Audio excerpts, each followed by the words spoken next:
Before we get started, does anyone want to get out? 60% of the time, it works every time. Does thinking you're the last sane man on the face of the earth make you crazy? You want to hold her? Yes. Please? Yes. Then you got to try a little tenderness. It's Hard-Headed Sports with Spinny and Fetty Bus. Famous for their podcasts, you can now catch them right here on The Al Travis Show. I love that 60% of the time it works every time. Bus, I think that's the motto for the Minnesota Timberwolves. 60% of the time, you can't stop them. Yeah, Would I be wrong? That's pretty close to right, I'd say. Yeah. How absolutely frustrating, I'll start with you, Bus, was last night's ballgame? It was very, very, very frustrating, and not just because we weren't making shots. The biggest reason was it just didn't even seem like we were trying, honestly. Especially guys like Julius Randle. There was just no effort, no heart, nothing from those guys. The body language was just brutal. I remember one play vividly where Julius Randle got stripped by Alex Caruso, and he just stood there. Yep. Just stood there. I'm like, dude, it is the Western Conference Finals. Yes, you were down 3-1, but you were a professional basketball player. At least give me some heart and some effort out here. And there was just none. Spinny, your thoughts? Yeah, I'm not personally going to go as far as effort, but it definitely was lackadaisical, right? Like, McDaniels, it just seemed like every good play we made, the Thunder made a huge effort play to, like, stifle it. McDaniels gets a steal in transition. Caruso just dead sprints directly at him, and McDaniels, or that was Reed, sorry, and Reed dribbles it off his foot. It's like, we get a steal, or Ant gets that big block, we get the rebound, immediately throw it to Caruso. It's just like multiple situations of like, even when we made a good play, it was a bad play. Also, I wrote down 7:45 left in the third quarter, and we had 15 field goals and 15 turnovers. So if that tells you anything about the game, I think it does. Well, and let's just start. We had a 3-0 lead. We started out, made our first 3-0 lead. And literally for the rest of that quarter, they outscored us 26-6. When does the last time, Bus, you think anyone on either of these teams had 9 points in a quarter? Sixth grade? Fifth grade? Honestly, probably. Well, yeah, and that, okay, everybody's better. I don't know the last time, well, it's not happened in a conference finals. 9 points? 9 points in a quarter. 9 points in 12 minutes. Of basketball. That game was over then, right? I mean, from then on, it's back and forth. They won by another 13, 14. They're up 30-something by half. ESPN lost their shorts on this game. You tell me one human being that stayed up for the entire game, unless you're actually at the stadium. They probably left. No, I went to bed. Yeah. Thunder fans stayed up. That's true. It. So what happened? Spinny, I'm going to start with you. We have to, at some point, 2 Western Conference Finals back-to-back, that's great. I mean, it's hard to complain. But we're not going anywhere in the West if we keep the way we are. What do we have to change? What does Minnesota have to do between now and next season? Yeah, I think it's a big trade target, right? I think that's the move. I think Kevin Durant's on the table. I think there's others in that similar style. Randall's probably going to be gone unless, even if he accepts his player option, we're probably going to trade him, I would guess, with that expiring contract type situation. Otherwise, he's going to be gone. Is this a mental thing for you, Spinny? Because I look at this game last night.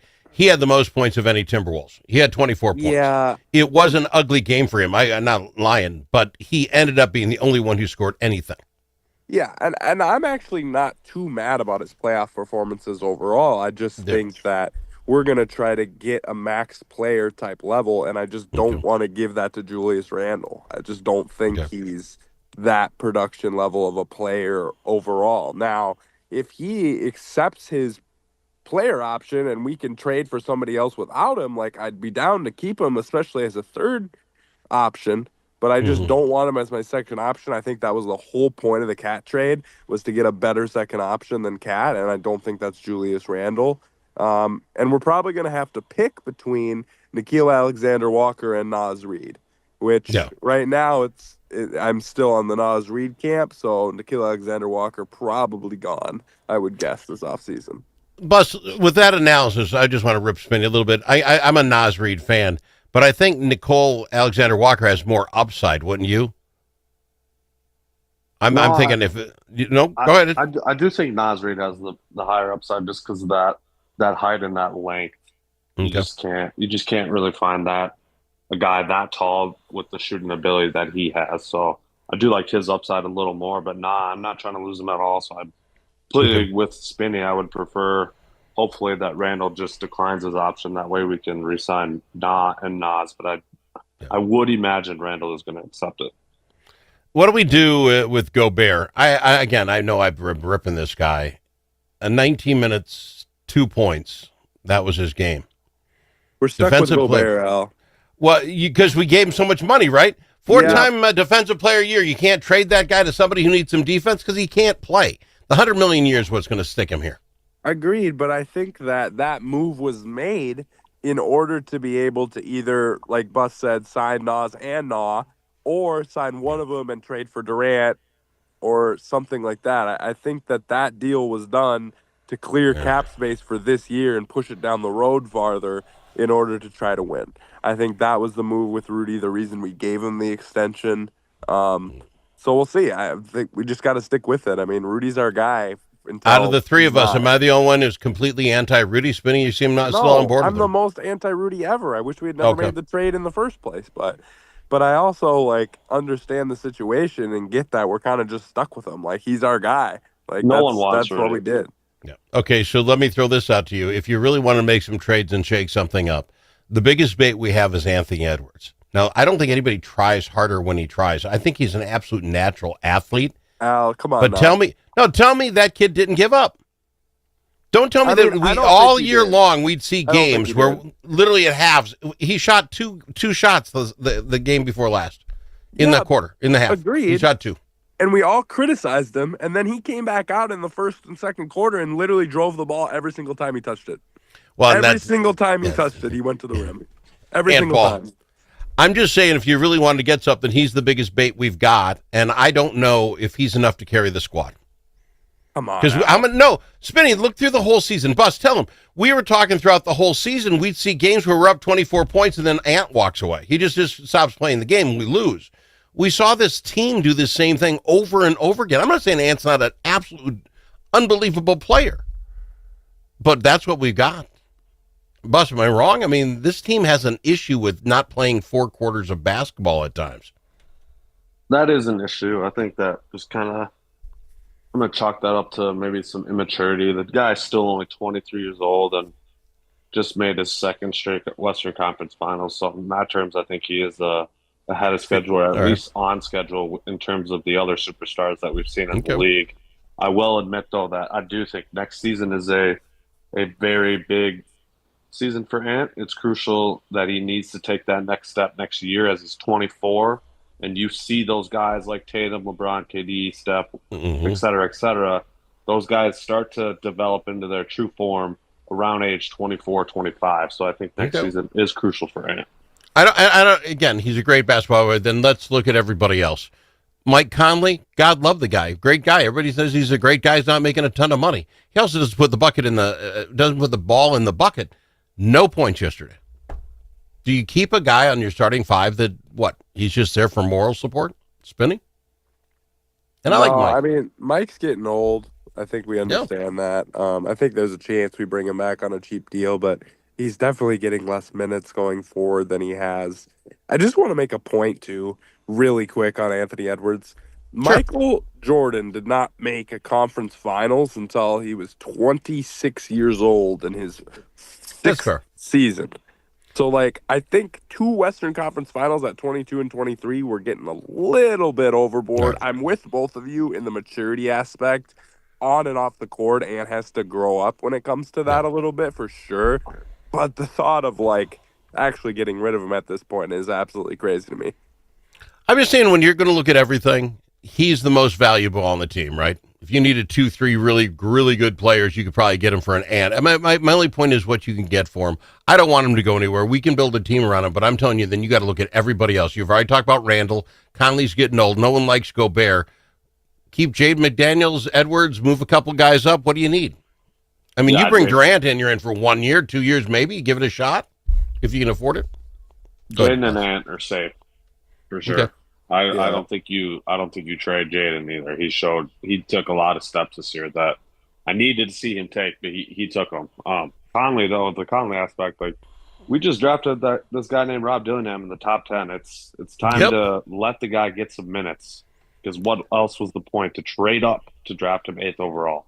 Also, Terrence Shannon has earned minutes. Yes, that dude is a stud. So I think we're going to see a lot of those minutes. It was fun to see him last night. He was one of the bright spots of last night. Yes. Like they said on the commentary, like he's a rookie, so he's just going to go out there and play and do his best. Like there's no pressure for him, and you just saw it. Like he just touch the ball, go to the rim, shoot open threes instantly. Like there was just a lot of good from him last night and throughout this whole playoff. So I think Shannon and Dillingham will have bigger roles next year as well. I hope so. Dillingham, Shannon. I like the Alexander Walker. If he's still around here, I want him in more. Do we talk at all the coach? Coach got us the Western Conference 2 years in a row. I'm not asking for his head, but does he not stick too much with the same game plan? What was difference between the 5 games? Game number 3, for whatever reason, it worked. But what did we change? What did we mix up? You have those kids on the bench. Let them play. No, thanks, His lack of adjustments is very frustrating to me. That's something I've been calling out, honestly, for Chris Finch's entire tenure. But like you said, it's hard to fire a guy that's made the Western Conference Finals 2 years in a row in his first 5 seasons of being a head coach. So no, again, also, go ahead, Spinny. Go ahead. Not just the players. Like, why didn't we go to that zone defense at different points earlier in the series? Why are we waiting for Game 5 to pull that out? You're already down 3-1. Yeah. And Finch even said, he's like, we should have pulled this out earlier. It's like, well, what the heck, bro? Just pull it out earlier then. Why are you telling us? Just do it. Back to 6th grade basketball. You start playing zone in 6th grade because nobody can play man-to-man if there's one good kid on the screen. Everybody's played zone since 6th grade, and he waits until the 5th grade to pull it out. It makes no sense. Or at least, like, pull the defense on Shea that they were putting on Ant, where we're doing, like, the 1.5. 4-1. Yeah. Yeah, agreed. Make the other people shoot. I don't know. All right. We got to go to break. I'm sure we'll have plenty to talk about this as we go along. I want to talk about your Minnesota Twins a little bit. We've got them. The guys, Hard-Headed Sports, Spinny and Fetty Bus. All the special interests are represented in St. Paul. But who speaks for you? Center of the American Experiment does. Our policy fellows dig into the tough issues that matter to you and offer common sense solutions on education, taxes, crime, and energy. American Experiment is the trusted, nonpartisan voice of Minnesotans like you. We are working every day to make Minnesota a better, safer, more prosperous place. We are American Experiment. Go to americanexperiment.org to learn more. You know that car sound that sounds like a cricket playing a banjo? Jays can fix that. You know when you step on the brakes and your car sounds like a pair of tennis shoes in the dryer? Paul is a guy who specializes in that. And you know that sound that never happens when the mechanic's around? Paul took a whole course on that. If you own a car, you need to know Paul. Paul owns Jay's Auto Shop, 202 North Main Street, Blue Earth, 525-1052, 525-1052.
The Al Travis Show, the last place you can go and hear all sides. Respectful, thoughtful, and grateful.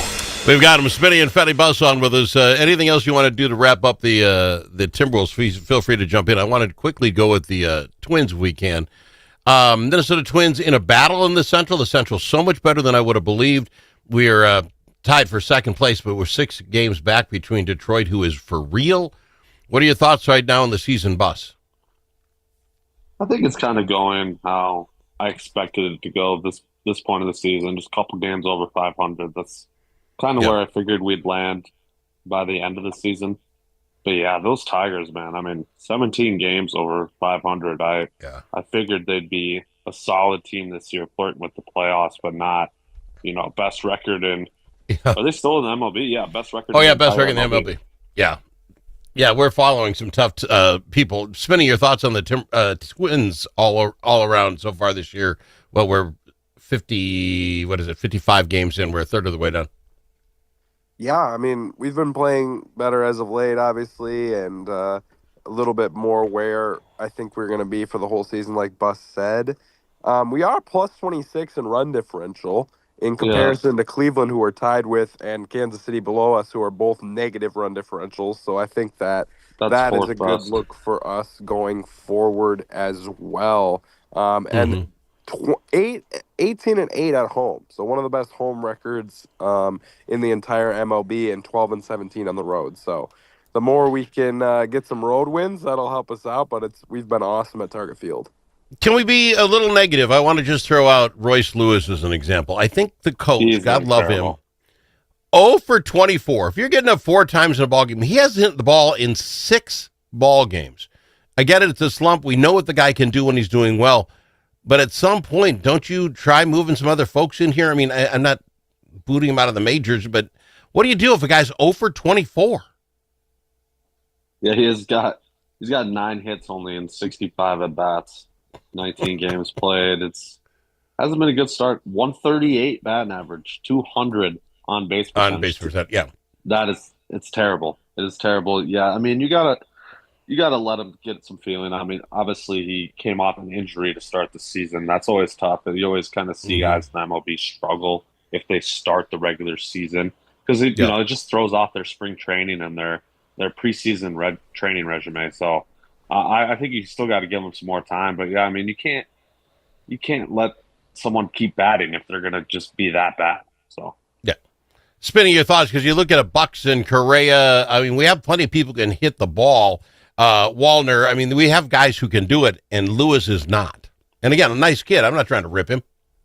Yeah, I mean, I think Lewis is a talented enough and high enough player on a roster. You let him work through it, similar to when Buxton's hitting 198 or Correa. I mean, they all had struggles at some point in the last 2 seasons. So I think you just got to let him work through it and trust he's going to get out of the slump at some point here soon. All right, fair enough. Real quickly, guys, if you can, how do we do then against the Mariners? We'll get you guys back in here on Tuesday. We have 3-game series against Mariners, also a 30-win ball club. Can we take 2 out of 3 against the Mariners? Yeah, like Spinny kind of said, we got to start stepping it up on the road here. So I think we're going to take this series 2 out of 3. And hopefully in June we start winning a lot more of these road games. I'm going to say 1 out of 3. Mariners take 2 out of 3. Spinny, come on. It's in Seattle with 12-17 on the road. Come on. He's got a point. We'll be back. Thank you, guys. Thanks to Spinny and Fetty Bus, Hard-Headed Sports. You can get them wherever you get your podcasts.